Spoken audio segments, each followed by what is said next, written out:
Treating your marriage like a business might just be the smartest move you'll ever make.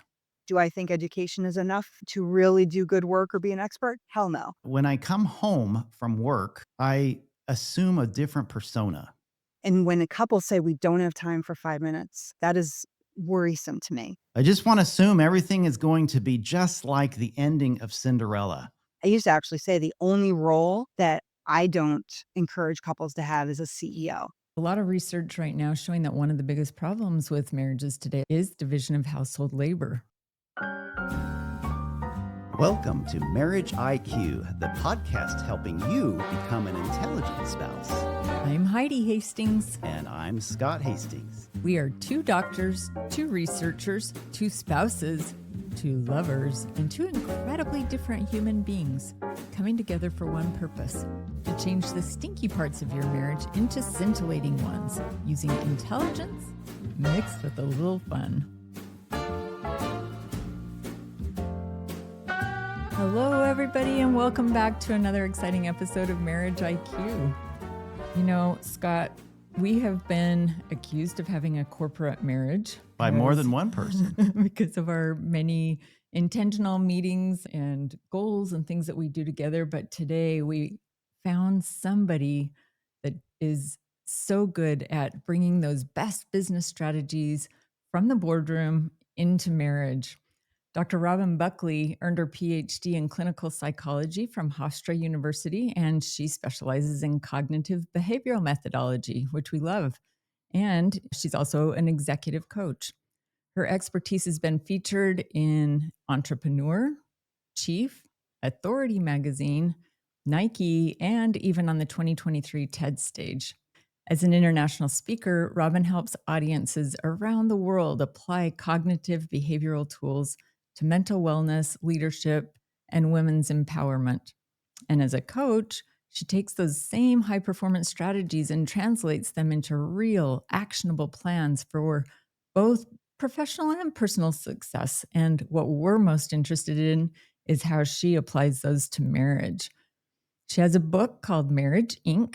that reframes love as a partnership worth managing with as much intention as any thriving company. And we agree with that 100%. Today, we're diving into what that looks like, why treating your marriage like a business might just be the smartest move you'll ever make. So with that, Robin, welcome to Marriage IQ. We're so excited to have you here today. Thank you both so much. Robert, we're just really interested about who you are. We have 4 cornerstones on this program, one of them being identity. It's really the first one, the major one. That sets Kind the of whole foundation. Knowing who we are, right? If we know who we are, at least have a sort of an idea of who we are, we can accomplish a lot of things. So what is your thing? Who are you? I really like this question, Scott, and I like it because lately I have been addressing it in a very simple way. So if I could whittle it down to one thing is I'm a kind person. Mm. If that was only the only thing that someone could say about me or put on my tombstone, it would be that one word. That everything I do, I try very hard for everything I do to come from that place of kindness, whether it's with strangers, clients, my family and friends. That's what really is my cornerstone. And when I went through my clinical psychology education, when I became certified as an executive coach, when I look back, I do believe that was an inherent motivator, that I wanted to help people because I want them to have good lives. And that desire to be kind to others is giving them the tools to do that, allowing them to have what it takes so that they can manage on their own. Because as you both know, I certainly don't want to be part of their lives for years and years. I want them to go out and do it. And that to me is one of the kindest things I can do for the people in my life, including my clients. That's what I love about coaching. We're not spending a ton of time. We are giving tools and enabling and empowering people to move forward with the tools that they have. So you want to fill the universe with kindness. I would love that. It seems we need a lot of that right now. So yeah, that would be lovely. Tell us about your identity besides being kind. How did you get into clinical psychology in the first place? Is there something in your life that inspired that? And specifically talking about marriage? Yeah, the clinical psych piece, actually, I'd love to say it was such a clear direction, such a plan, the way I talk about everything right now, but it wasn't. I took an intro to psych class when I was a journalism major in college, and I honestly fell in love with the topic. I could not get enough of it. Mm. And so it was an easy decision to just continue on. As for my PhD, I also wish I had a better answer for you on that one. I don't like being told no. And so I knew that if to get the highest degree, that at least that would open a lot of doors and keep them open. And yes, I certainly am not going to be a neurosurgeon. That I would get a no for. But other than that, it was the top level in my field to be able to at least have that as a jumping point. Do I think education is enough to really do good work or be an expert? Hell no. But I do think it helps to at least have that as the place that you start, and then you gain knowledge from experience and continued research and continue work and your own improvement. So, yeah, a lot of people ask, well, did you go through a trauma in your life? And thankfully, no. I had a really wonderful upbringing. As for how I work with couples, that's more personal. I've been divorced twice, and people find it ironic. I find it ironic. I'm like, cool, I help people in their, create sustainable relationships. But I look at it as some of the best pillars of business and athletics. There are coaches out there that they failed. There are business people out there that they had big fails, but they learned from it and then they were able to grow and help others learn from their own mistakes. And I really see that as part of my role with couples is helping them avoid the mistakes I had. And the biggest one was having absolutely no plan when I went into either of my first two marriages. Likewise, my first marriage failed, and I was never expecting to take that failure and turn it into teaching others about marriage. But you're right, that in some ways is the best teacher, and failure is rough. It's painful. It hurts so much, but it also gives us a different perspective that we can say, "Hey, I know about this." Yeah, and it helps me, I find, connect with clients because a lot of times I've had clients come and say, maybe it's just me. Maybe I'm just not the marrying type. Maybe, there's some essential flaw in me that I don't deserve to be in a relationship. And I can say, oh, no, I get it. I had all those thoughts. And let me help you create a different perspective on marriage so that you actually see it can work with intention. So let's dive in with some of the things that you teach in your book and from also your clinical experience. What made you think that perhaps couples needed a boardroom blueprint for marriage, for love? As both of you have probably experienced, sometimes our clients are our best teachers. And I was working as an executive coach with these high powered, predominantly women who could manage their teams and their employees and their businesses so effectively. They had plans, they had goals, they had KPIs, they had conflict management skills. They were amazing. And then they'd come in and be working with me from an executive role, and they'd start talking about their relationships and how they were falling apart, their marriages weren't working, they didn't understand what they were doing wrong, and I'm sitting there listening to them saying, "Wait a minute, you just told me how you managed this huge conflict among your team so brilliantly." And so I started pushing back on my clients saying, "Well, what did you do with the team that you could do with your significant other?" And, "Oh, no, no, no, that's different. That's a marriage. That's different than business." And I'm like, "Why is it different? Explain to me."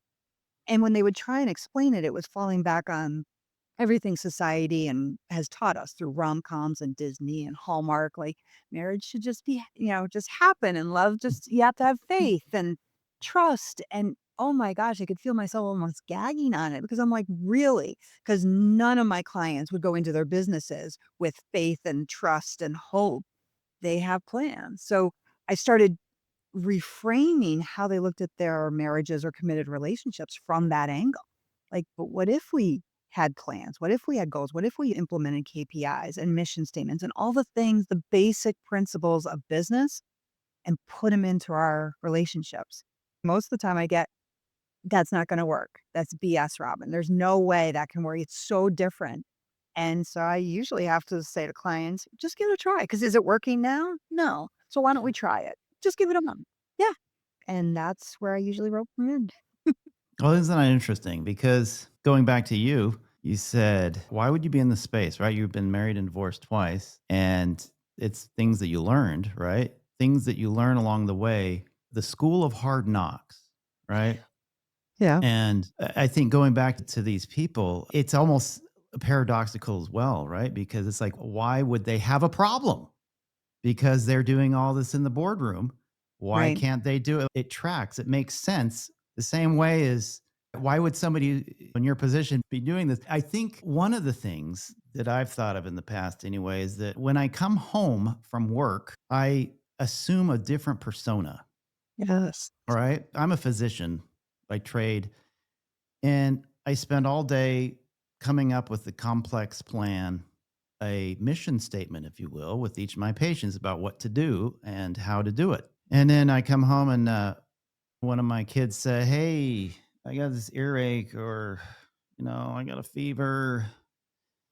And I said, I like to joke with me now. Like I just say, "Hey, just rub some dirt on it and walk it off," right? Like,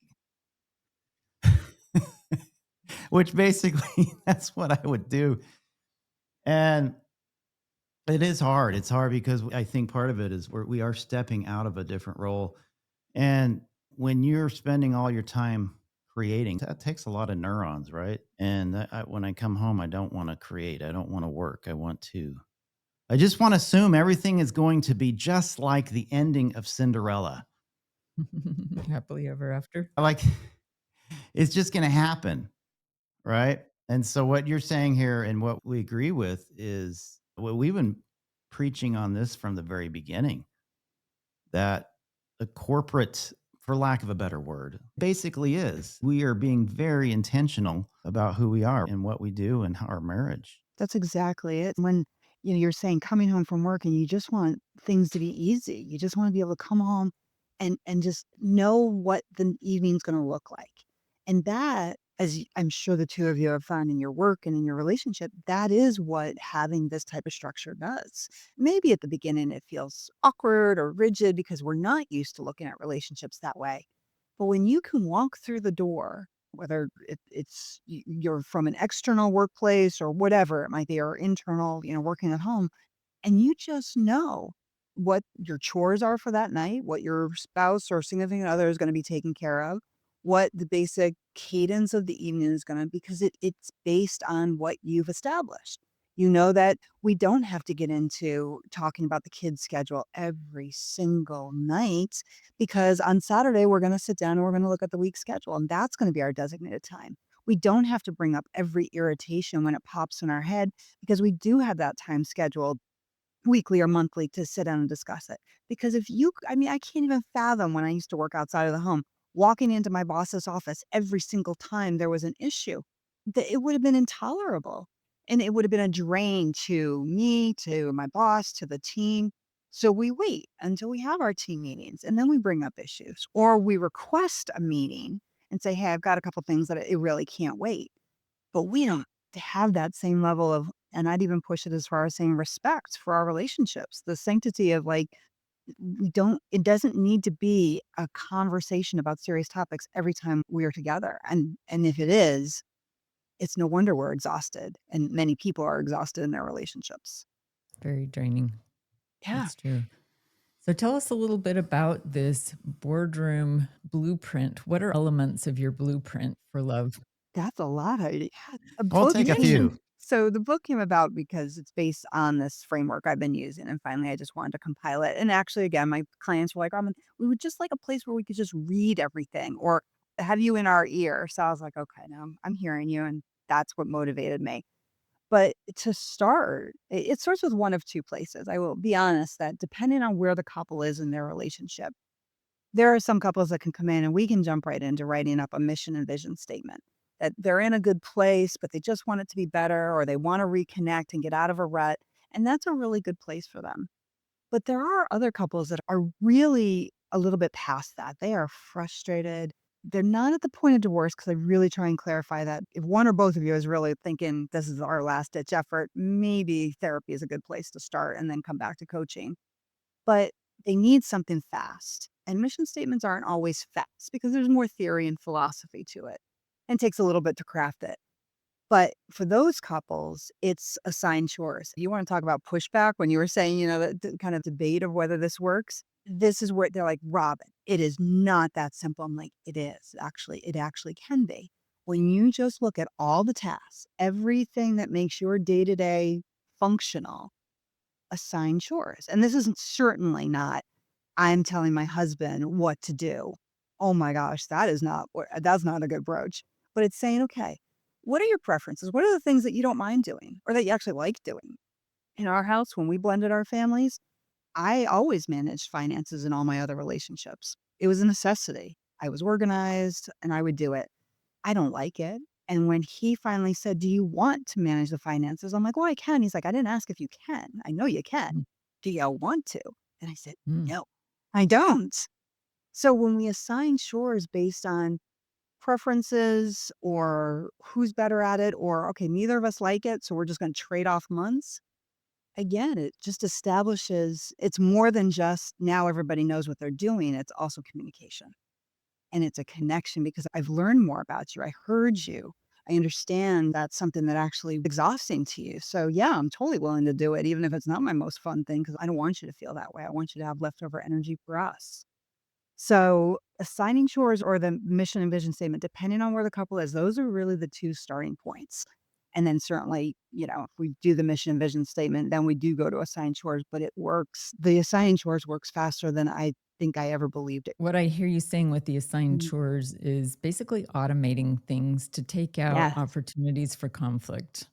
Oh my gosh, I love how you phrase that idea. Yes, Yeah. that's exactly it. There's no assumptions. I thought you were gonna handle that, or why didn't you handle that? I just know. And it enhances that trust of saying, okay, the garbage isn't out. I probably would have jumped on that, but I know it's going to be taken care of because my significant other said that they would do it. And it's building that trust and that confidence in the relationship that everything will be taken care of because we know who's kind of has that oversight. Well, and there's a lot of research right now showing that one of the biggest problems with marriages today, especially where both partners are working, is this division of household labor. And there's a lot of pushback in social media and other areas about women working and then having to come home and take care of everything at home and just being burned out. A good place to start. Yeah, and oh my gosh, talk about pushback on my social media. It seems to be in a daily, lovely conversations, predominantly with men, I mean, some types of men, I should say, that just are really having a hard time with it. And it's surprising to me. I'm still trying to work it. I mean, this is pretty new that I've been pushing this theme out onto social media, but they're really confused because they're associating it with, oh, I have to do the chores to get intimacy. And I'm like, oh, Mm. no, no, no, no. This is not quid pro quo. This is getting things done so there's more cognitive space. There's more physical time. So the two of you can be there in such a present way because everything else is taken care of. Or it will be taken care of. Maybe it's not taken care of ahead of time. But the pushback has been pretty intense where and that is never the intention. It is not about power. It's not about control. And it's certainly not about trading it off. I think that might be hard for a lot of people, men and women, though, who are used to living their life in a transactional state. Yeah, Right. But it may be no fault of their own. Maybe they were raised that way. They had parents who were exactly. transactional. And it does make it difficult for people who live their entire lives in a transactional state. Like, I only do this if you do this, or vice versa. Or if I do this, you owe me this. Yeah, it's definitely not a thriving, scintillating way to live. Mhm. And I think it's going to be hard for people, really hard for people who don't know what it looks like to just do something because you enjoy doing it, or to do something because you know your spouse enjoys it, Because of love. just out of pure, unfettered love. Yeah, I think for me, sometimes I'll ask couples to reframe it in terms of by you doing that, by you assigning it to yourself and your partner saying, yep, that sounds good. What does it do for the relationship? Not necessarily even what does it do for your partner, because I think that's becomes more transactional. How does it enhance? How does it contribute to the relationship? That seems to soften it a little bit for some of the people that are seeing it more of that, well, if I do this, then he or she has to do that. Because it's all about committing to how are we going to put the relationship before all else, before us as individuals, and really trying make sure it is as strong as possible. And it provides the things we both want in terms of connection and trust and all of the really wonderful stuff that we associate with relationships. And that often will help pull it away from the, well, I get something from doing this or vice versa. So, how do you navigate with these couples then when they've tried their hand at this and they're finding the way we did this isn't working? We're still arguing over things. How do you help them be flexible and keep coming back until they have it? Well, then it comes to the next step, which is the check-ins. And I think one or both of you referenced this when we were offline. But this idea that having scheduled times when you sit down and you actually have, I call them the business meetings of your relationship. So I usually recommend that there's 4 check-ins, um, Okay. daily for 5 at least 5 minutes, weekly for about 20 minutes, monthly for about 60 minutes, and then quarterly. And quarterly, I say, yeah, ideally, you can go away for a weekend, like a quarterly retreat like businesses do, but sometimes it's just an Mhm. 8-hour day where you hire a babysitter for, the majority of the day. Each of those has different purposes, and I call the 5-minute daily meeting the no other zone. So, I was really candid with my children, and I'd say, "Unless someone is bleeding or dismembered or the house is burning down, you do not knock on that door for the 5 minutes that we have the door shut." And it's the time for a couple to not talk about the kids, not talk about dinner, just tell me something that really made you smile today. Tell me something that Mm, was hard that I could help you with. Something that goes beyond, how was your day? Fine. How was your day? Fine. That's yeah. not really utilizing the time effectively. It's just asking a question. Tell me, remember that story you told me about when you were growing up and the dog chased you up the tree? Tell me it again because it always makes me laugh. Just one thing that you come into with, again, that intentionality of just being with your partner in a very mindful way. The 20 minutes a week, those are the logistics. What does the next week look like? How are we gonna manage the schedules? Do we have anything coming up that I should be aware of? Where are we with that project that was supposed to be the plumber coming in this week? That's your opportunity to get all of that out of the way. And I do also recommend if there's, ideally, there's time to take a look at what were some things we really nailed this week? How did we really support the relationship? What are some things we could have done better? And then also looking at opportunities in the upcoming weeks for connection and any threats. I get a lot of threats recently from couples because of the upcoming holidays. They're like, yep, yep, family's going to be here. That's going to be a threat. How are we going to navigate that? So they do a SWOT analysis, just like we do in business, to quickly ascertain what this week is going to look like and how can we be strong. And then in the monthly meeting, that is the overview of their life. So big things, so things all the way from finances all the way to their sex life. If that's part of their relationship that they both want as part of their relationship, where are we? How are we where we want to be with our physical intimacy as well as our 4 other intimacies? So it's covering everything from structural things all the way to emotional things and allowing for that time. Has anything come up that we want to address? And then the quarterly retreat is that opportunity for planning and for goal setting and for establishing where are we going next. Those are just important pieces in how businesses run, and they bring the same benefits to a relationship. How did you come up with this idea? You said the daily ritual, the weekly, the monthly, the quarterly. Just patterning it after Yeah, businesses that you'd worked just with? after, like, totally after business, or yeah? It was. The only one that I would say wasn't aligned with business as much was the daily check-ins. I mean, I don't know about the 2 of you. I don't check in I never used to check in with my boss every single day, and when I had a staff, I didn't check in with them every single day, but that allowed for just that reconnect. Like, we're yes, we're outside of our home, we're working. Inside the home, we might be parents or navigating other things, but giving that opportunity to reestablish the foundation. I mean, as you both know, A couple is the foundation for the family, whatever that family looks like, whether family is four-legged children or actual children or elderly relatives we're taking care of, whatever it might be. So if the couple doesn't have that strong foundation, nothing else will. And when a couple say we don't have time for 5 minutes, that is worrisome to me that you can't find 5 minutes. I know you can. And I usually do challenge them that way. I said, you can, because it's five Yeah. minutes less of social media, 5 minutes less of talking to someone else on the phone, just 5 minutes with your partner. Lock yourself in the bathroom for 5 minutes. Investment in your most important relationship. Absolutely. I think we have just about everything that you just mentioned in what we do. Yeah, it looks a little bit different, but I Yeah. mean, I think you were talking about the 5-minute check in as just feeling that 5 minutes with positivity, with concern, connection. with whatever it is that helps you connect emotionally. Is that correct?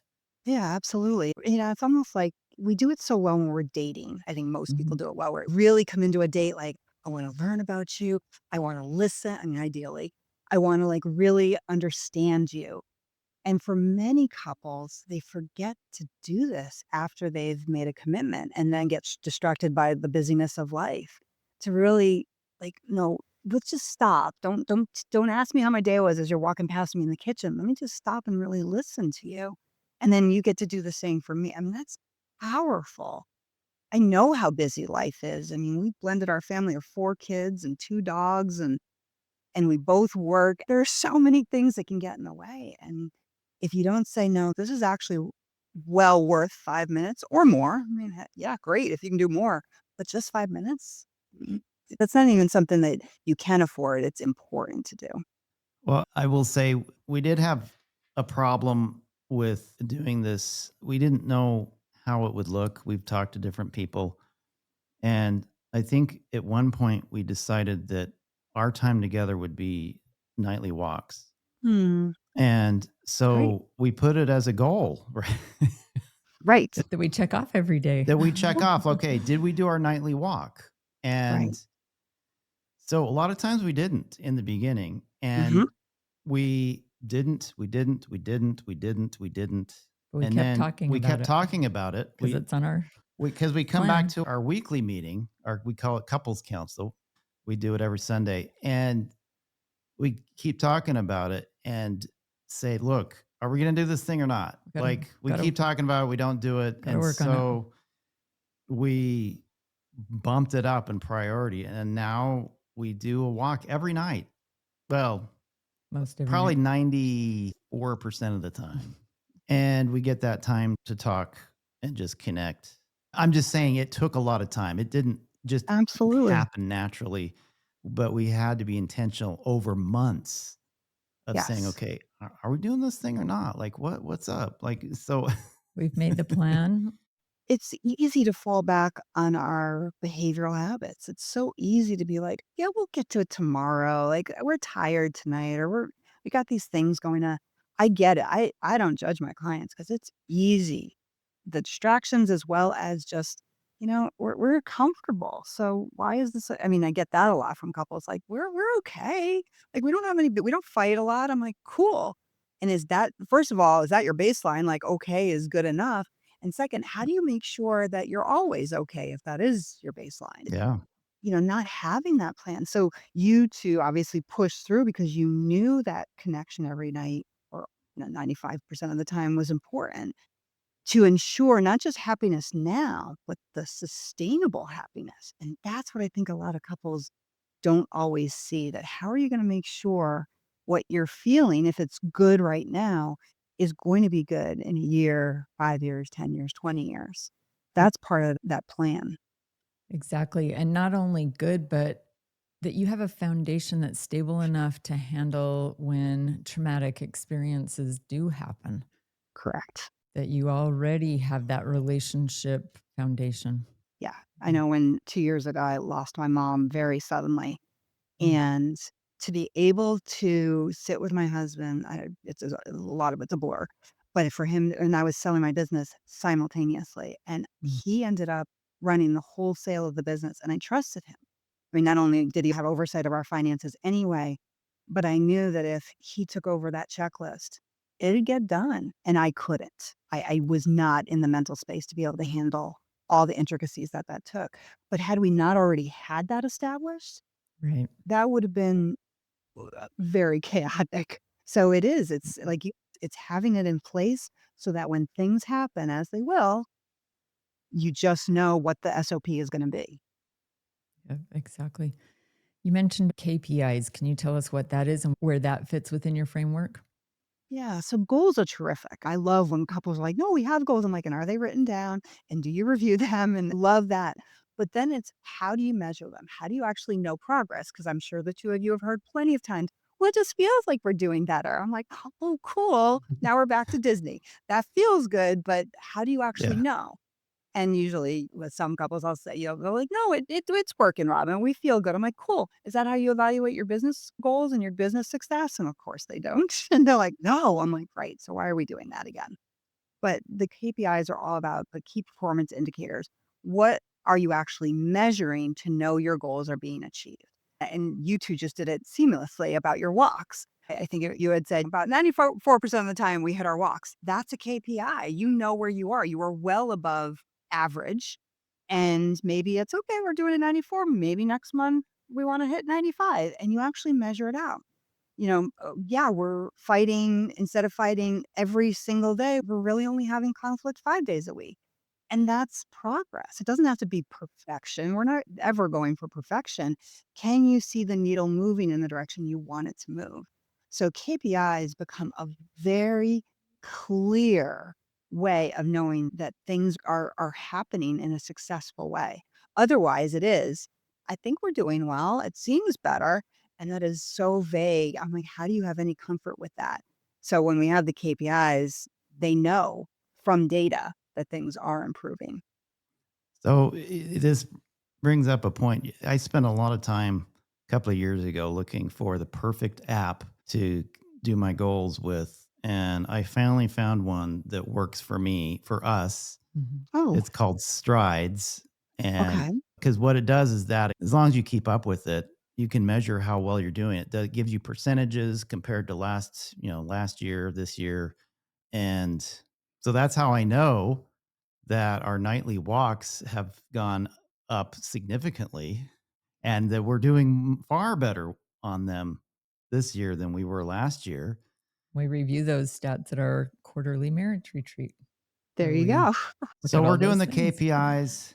Right. I'd be interested to know what some of the most important KPIs are that you've seen. The general themes are no surprise. It's around conflict management, communication, connection.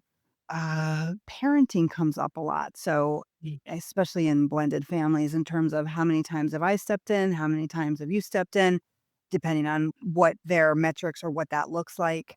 Finances, certainly, and spending and budgeting. But it's amazing when people start, because especially around the more interpersonal behavior. So, like, you can't measure connection. I'm like, "Oh, yeah, you can.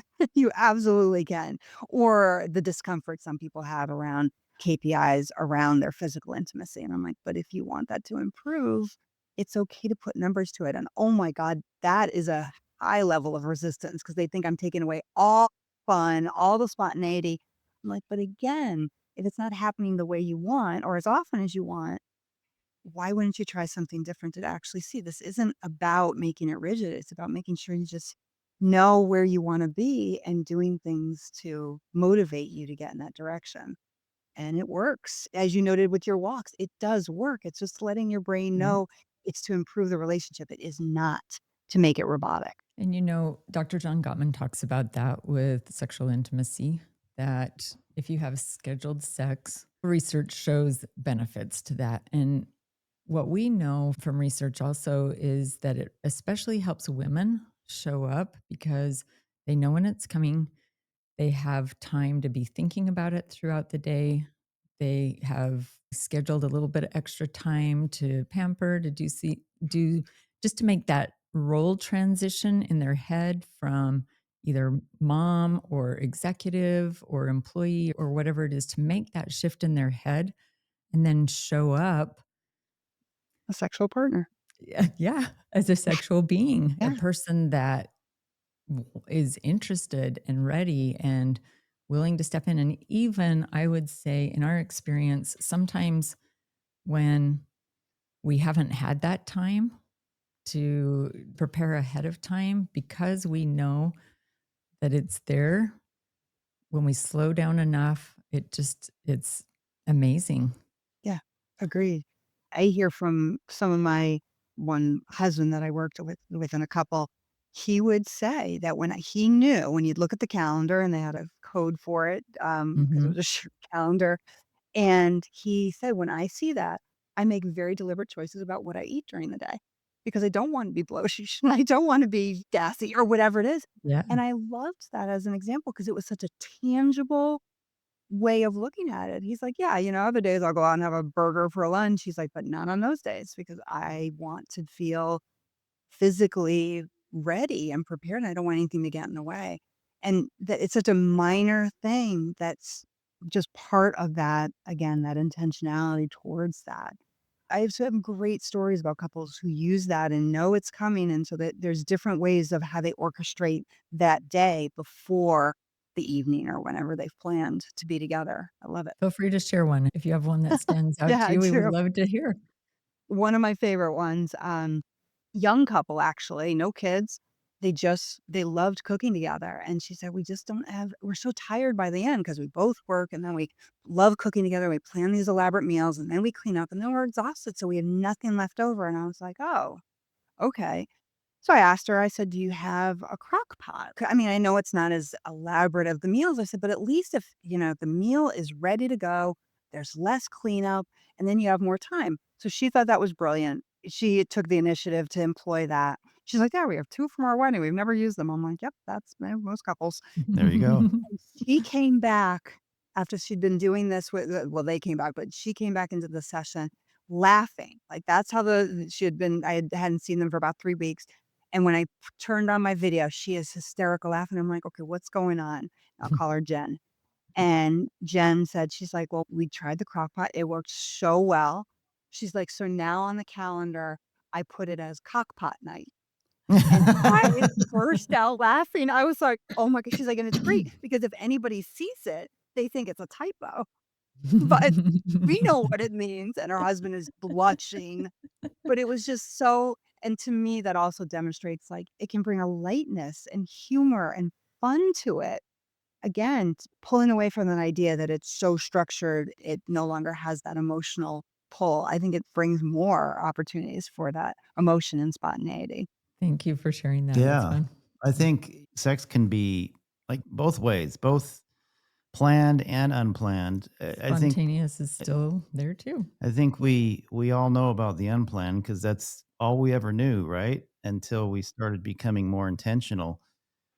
So I think a little mix of both, and it takes both people coming together during their weekly get-togethers to talk about how do you want to look? How do we want this to look in our Right. lives? But if all the logistics are taken care of, it opens up more opportunity for spontaneity because we're like, "Oh, we still have that to take care of," or "I don't know when we're gonna have time to take care of that project." So it actually opens up the door for more of that flexibility, and people really have a very opposite perspective of that. I'm like, "Oh, no." It allows there to be these moments where you're like, "Oh, we're good. Like, everything's taken care of, or we know when we're gonna take care of it, so how can we use this time for whatever it might be?" Automation. There we go. I Those like that. decisions are already made. So businesses, for sure, finances are a big part of.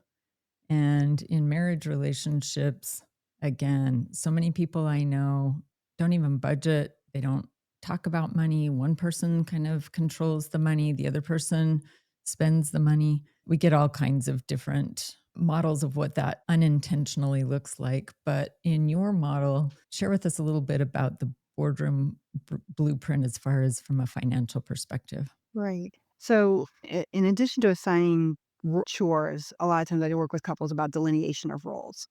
And the roles are not about control or power, they're about just that oversight. So, again, in a business, the CFO does not have just discretion to do with the money as he or she will.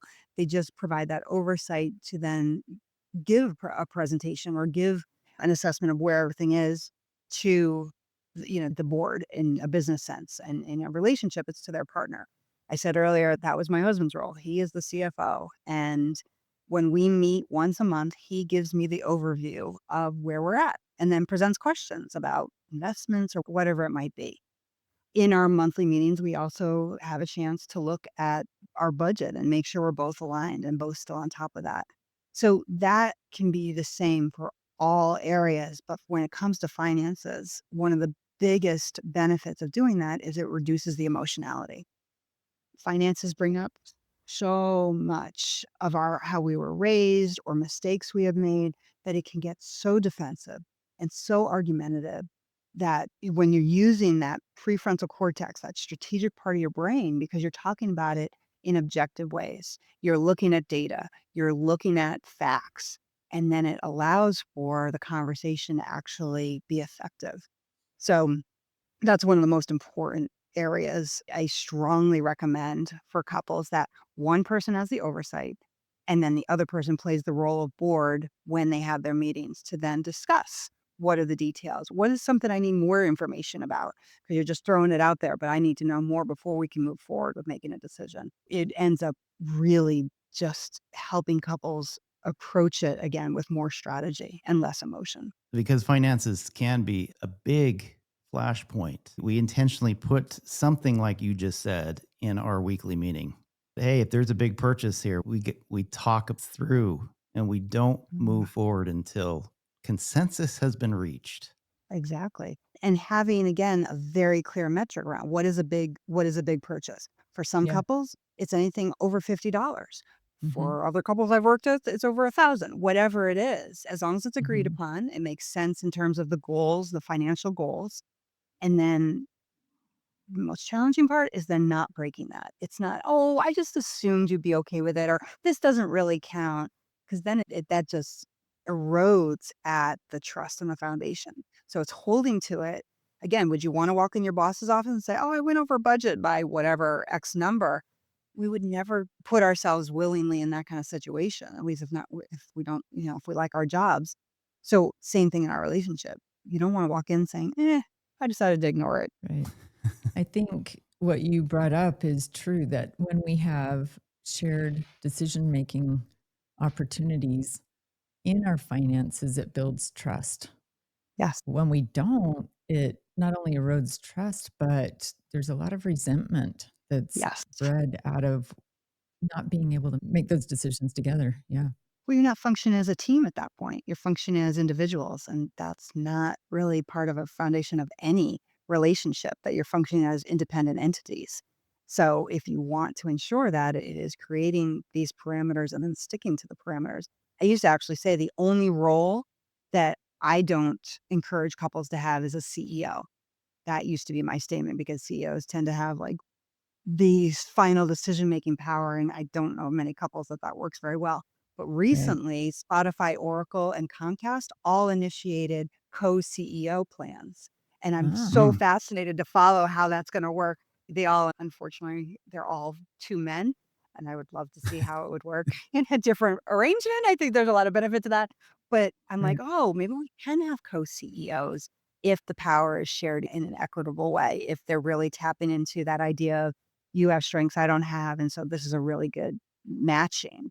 So that'll be interesting. I'll have to figure that one out with my couples. I really love that. I think having co-CEOs really depends on having that structure in place, though, that intentional Agreed. structure, that blueprint, as you call it. If you don't have kind of checks and balances, it Yes, could be a little risky.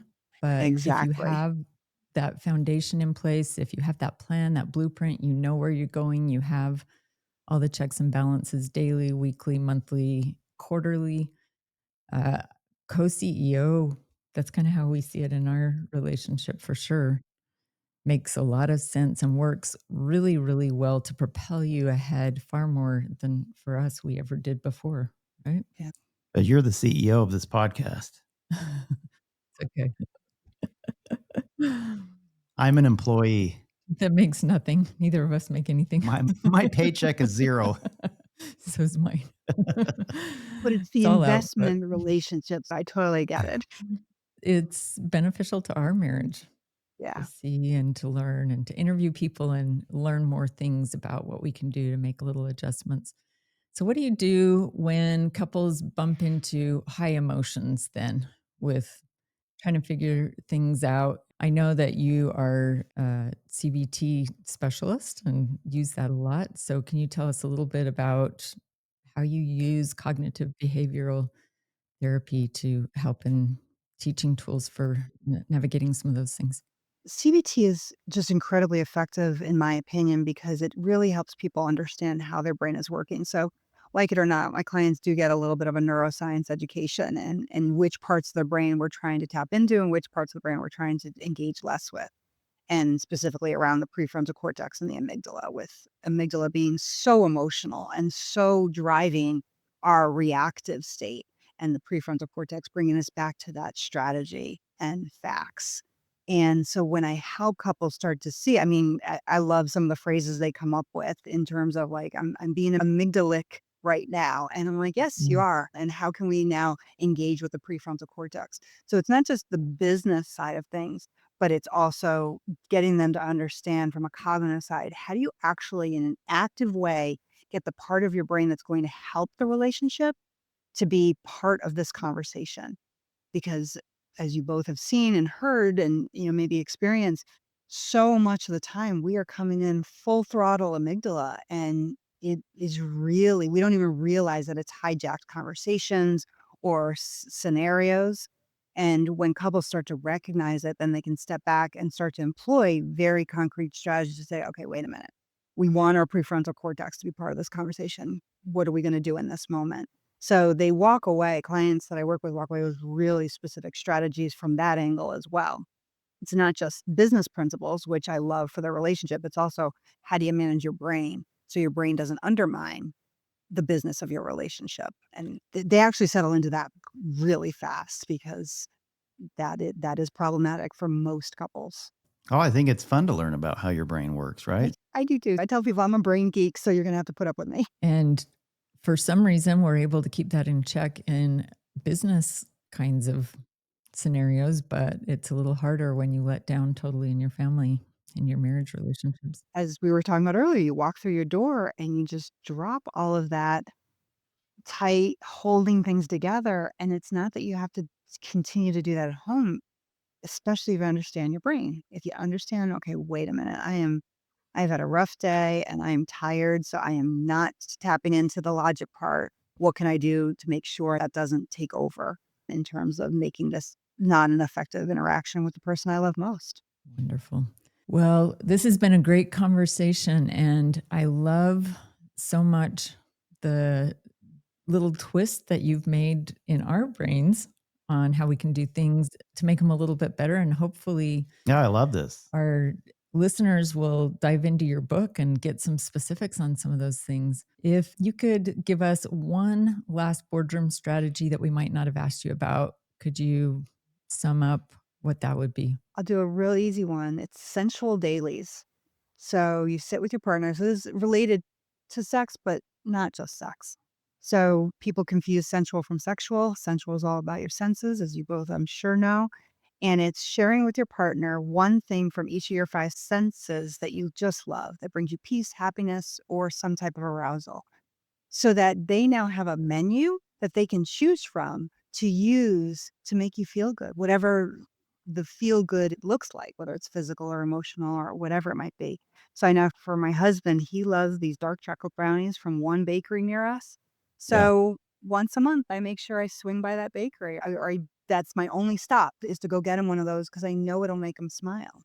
And it's not about getting anything in return, it's just making him feel good, and it's an easy way, but it's not trying to read your partner's brain. We're not psychics. So if he just tells me, or I am very clear because he's made it aware to me what he loves, I'll keep using those as ways to make our relationship stronger and make him feel wonderful. Oh, I love that. If people want to follow you, what do you have where they can find out more about what you do? The easy part is that the same moniker is for all of them. It's just Dr. Robin Buckley, all one word, on my website, TikTok, Instagram, LinkedIn. So yeah, I'm a lot of places. And I Okay. love engaging with people, even when they want to challenge me. That's probably the most fun. And your book is Marriage Inc., right? Marriage Incorporated. Yes. So the boardroom blueprint for a lasting love. Well, thank you so much for being here today with us, Robin. Thanks for joining us today, everyone. We hope that you've learned, like we have, to change your marriage into a more scintillating one. We just love seeing someone else who's kind of doing what we are with a little different perspective. So we'll see you next time on another exciting episode of Marriage Marriage IQ. IQ.